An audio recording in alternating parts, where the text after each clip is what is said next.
Now, my son Caleb, I didn't ask his permission before I was going to pick on him this morning, so forgive me, son. He was a very active child. You know, our others were a little bit different, but Caleb was always into something. And he would get hurt sometimes. And we would often, you know, when he was hurt, you know, as a parent, you want to comfort your child. So what you naturally do is you just tell them about a time when you got hurt. A time when you fell down. A time when you touched something you shouldn't have and you got hurt.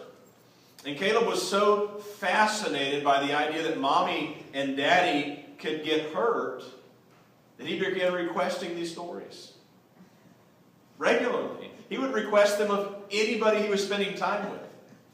And what he called them owie stories. So he'd say, Dad, tell me an owie story. Mom, tell me an owie story. Grandma, tell me an owie story. I'm curious about this. He found these stories, I think, comforting because he could see that though we had been hurt, we had somehow managed to recover.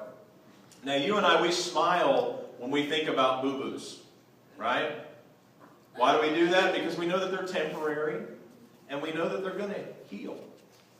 We smile because we know that not only will the effects pass, but we will likely have learned some valuable lessons with a fairly inexpensive price tag. So, we smile about boo-boos because we know they're temporary, they're going to heal, and it's a fairly inexpensive price tag. You know, scraped knees, speeding tickets. Who's had those? Teenagers, maybe it's confession time. Who's had a speeding ticket? So scraped knees, boo-boos, bad grades, fender benders, and even a little bit of credit card debt is something that we can fully recover from, right? We can get past it. But what happens when life hurts? What happens when life hurts?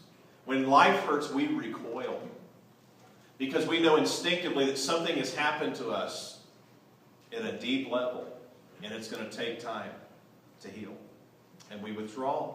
When life hurts, we walk with a limp. From this point on, we know that we will not be the same. When life hurts, we come away with tender areas that we feel like we need to protect and we need to cover up. And it is during times like these that we find ourselves asking difficult questions. What did I do to cause this? What have I just learned about the world that I live in? What have I just learned about myself and others? In light of what has happened, who can I trust? Can I trust myself? Can I trust you? And what about God? How does this affect my view of God? Today we're going to begin a series focused on the experiences of Job. We're going to see how tragedy caused Job to evaluate himself, his friends, the world as he knows it, and ultimately the God who he has served faithfully all of his life. He's put all his eggs in that basket. Turn with me to Job chapter 1, verses 1 through 5. We're going to read a selection of verses this morning. Job chapter 1, beginning in verse 1. In the land of Uz, there lived a man whose name was Job. This man was blameless and upright. He feared God and shunned evil. He had 7 sons and 3 daughters, and he owned 7,000 sheep, 3,000 camels, 500 yoke of oxen, and 500 donkeys, and had a large number of servants. He was the greatest man among the people of the East. His sons used to take turns holding feasts in their homes, and they would invite their 3 sisters to eat and drink with him. When a period of feasting had run its course, Job would send and have them purified. Early in the morning he would sacrifice a burnt offering for each of them, thinking, perhaps my children have sinned and cursed God in their hearts. This was Job's regular custom. So Job was blameless. He was upright. He feared God. He shunned evil. And he was conscientious of sin. You know, he regularly offered sacrifices for his kids just in case they had made a mistake by accident. And you would think that these things that Job did would have guaranteed him some sort of preferential treatment with God. But sadly, you and I know that life offers no such guarantees. Marriages still fail. Children go astray. Health declines. Lives are cut short. Addictions drain resources. And precious time is wasted. So what do we do when things happen that are beyond our control? Psychologists tell us that the following common responses to grief generally occur in this order. First of all, we start with denial. Everything's okay. Nothing happened. I'm all right. I can deal with this. I can handle it. And then we move to anger. I can't believe he did this to me. I can't believe she did this to me. I can't believe this is happening. Then we move to bargaining. You know, if I could just figure this out, if I could just get this result, if I could just get through this time period, if they would just do something for me. And then we move to depression, where we just struggle with what's happening. And then finally, acceptance. You know, in the book of Job, we're going to see all of these responses at play. And though you're going to be disturbed by Job's suffering, I think you'll be grateful for Job's brutal honesty and his determination in the midst of it. So the big question for us in this series is, how do we move successfully toward acceptance with our faith still intact? You know, because denial has its place, anger has its place, bargaining has its place, depression has its role. But how do we get to acceptance somehow with our faith still intact? Continuing on in verse 9, as we learn from this story, for whatever reason, Satan comes into the presence of God. He highlights, God offers up Job as an example of faithfulness, and Satan asks for permission to test him. Continuing on in verse 9. Does Job fear God for nothing? I mean, he's got everything going for him, Satan says. Have you not put a hedge around him and his household and everything he has? You have blessed the works of his hands, so that his flocks and herds are spread throughout the land. Now stretch out your hand and strike everything he has, and he will surely curse you to your face. And God, for whatever reason, he agrees to allow Satan to test the sincerity of Job's faith. So the question for us is tragedy going to shipwreck Job's faith? So point A is, what Job feared had happened. It happened. So God gave him permission. And then Satan just wreaks havoc.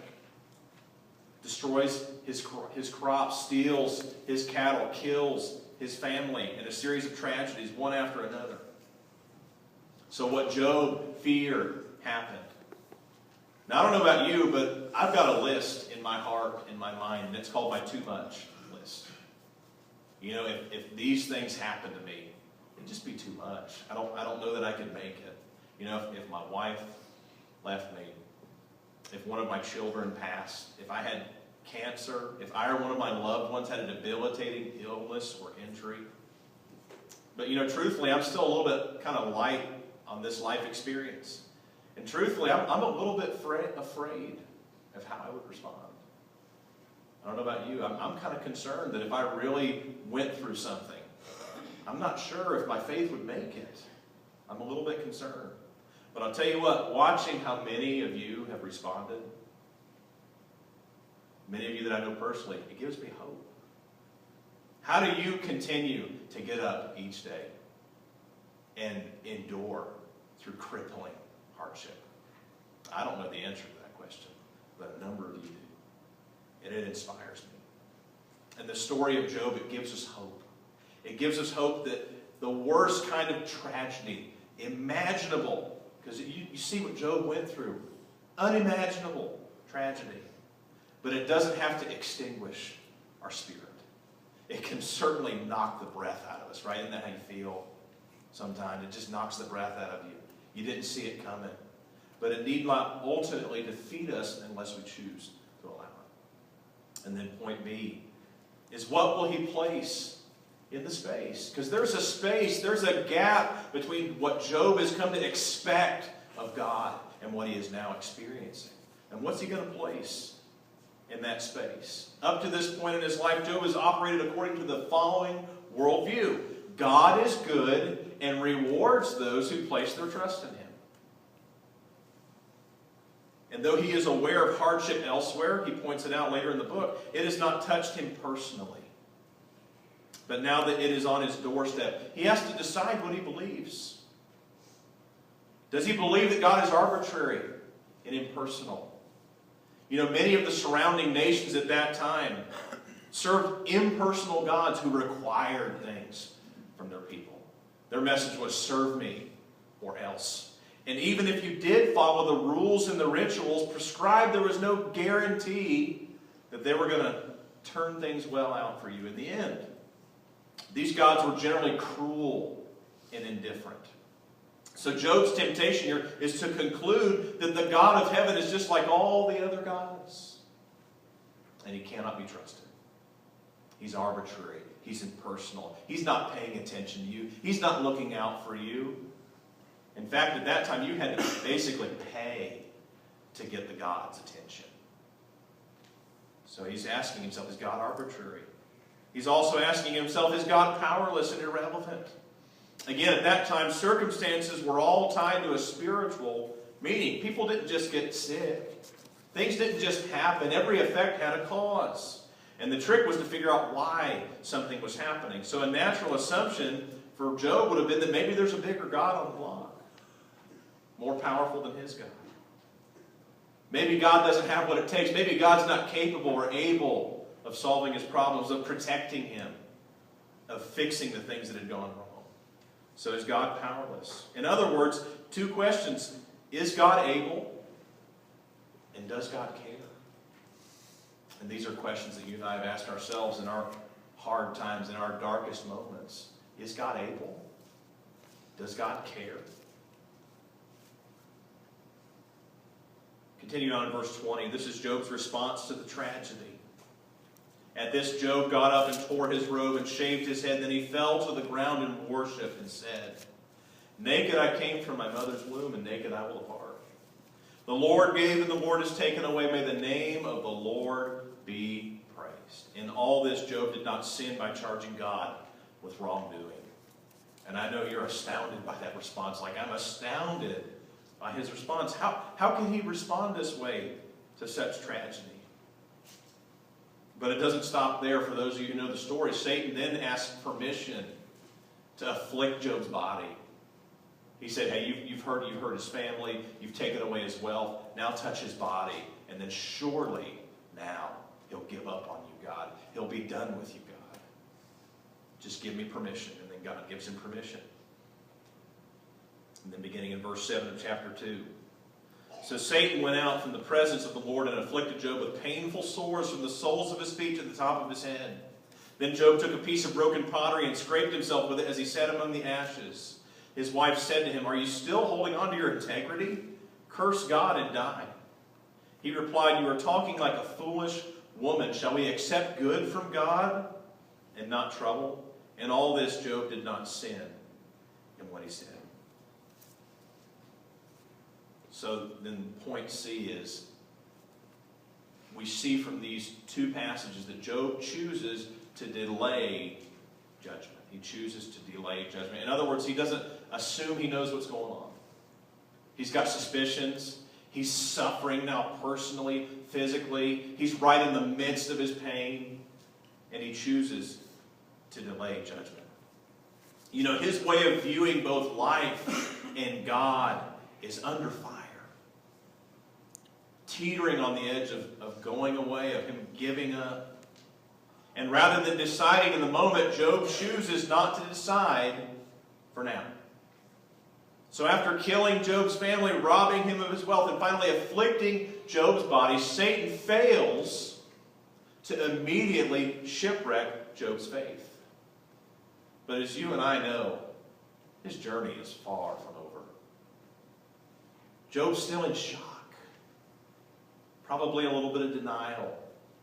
He's not so quick to throw away the faith that he has built his entire life upon. According to him, the way that he's understood it, all these blessings that he has experienced is because of his faith. And now that tragedy is struck, and he's having to rethink things. He's not so quick to throw it away. At the same time, in order for Job's faith to survive the trauma that he has experienced, it's going to take more than just temporarily delaying judgment. But this is a necessary first step. You know, when things don't turn out as you and I expect, we have a choice. You know, what are you and I going to place in that space, the gap between what we've come to expect of a good and loving God and what we're now experiencing? Will you place fear and doubt, or will you at least temporarily place trust? So what have you gone through? What are you going through right now? When what you fear happens, when what I fear happens, because I've got my list. And I'll be honest, I don't feel like I'm ready. And I know many of you who have gone through things, who are going through things, you didn't feel ready either. So what are we going to do? What is going to be our choice? Will you choose to delay judgment and at least temporarily place trust in the space, in the gap? You know, when we experience hardship, what if we be willing to at least temporarily give God the benefit of the doubt? You know, many people have walked away from faith because they had expectations of God that may have been a bit unrealistic. And sadly, they found out too late that when they lost faith, they ended up losing a whole lot more than that. You know, when somebody came to that point, when they encountered something they didn't expect, it shook their faith to the core. And then they decided, that's it. I've had it. I'm done with this. I don't believe this. I'm going to build my life on something else. And then they ended up losing a whole lot more than that. So I would encourage you today, if you're struggling, if your faith has been shaken, don't quit just yet. Don't give up just yet. At least temporarily. There's a gap. I understand that. I've experienced it. I will experience it. When there's a gap, a space between what I expect of God, a good, loving God, and what's happening to me, I'm going to be tempted to quit, to give up. But don't give up. At least temporarily fill that gap with trust. In the first century, Christians had expected God, if they had expected God to deliver them from all suffering, they would have given up almost immediately. Think about those folks when they were going through persecution, suffering, martyrdom. They would have given up. They would have jumped ship almost immediately. So what do you think it was that kept their faith intact? Perhaps it was the example of their suffering Savior, Jesus Christ, who endured hell. You remember what he went through? The persecution, the beatings, the mocking, the crucifixion. He endured hell so that they would have the hope of heaven. Perhaps that's what encouraged their hearts. And my prayer is that today you'll be encouraged by Job, who went through the worst tragedy imaginable. And yet, at least temporarily, he chose to fill the gap with trust. So the big idea today that I would submit to you, that I would encourage you to consider, is in the midst of something hard. In the midst of something hard is not the time to try to figure things out. Give yourself some time. Place trust in that gap. Hold on for just a little bit longer. And do plan to be here next week when we're going to talk about the second step towards surviving tragedy with your faith intact. And we're going to see what Job did next. He decided to engage and express what was on his heart. Pray with me. God, thank you so much for your word. And even though it's not a fun story to read, it's very disturbing to me personally. But we learn so much about who you are. We learn so much about how to respond when things that we didn't ask for, when things that we don't feel like we deserve, when things that just have happened to us and that life has hurt us and that life has affected us in such a way, God, that we know we're going to walk with a limp after this. We know that we're going to continue to suffer residual effects of this. But God, I pray that you would give us the ability to just, at least for now, when we don't have it all figured out, when we don't understand what's happening to us, we don't know why, that we'll at least temporarily be willing to place trust in that gap so that we can continue to take steps. Because we don't want to quit. We don't want to lose faith, Lord, because we know, we've seen what happens to people when they lose faith. We've seen the kind of choices they make. We've seen the kind of paths they go down, and we see how much they lose. That they lose more of their health. They lose their families. They lose their relationships when they remove you as their foundation, Jesus. So I pray that you would encourage people in the midst of their difficulty to at least temporarily delay judgment. It's in Jesus' name I pray.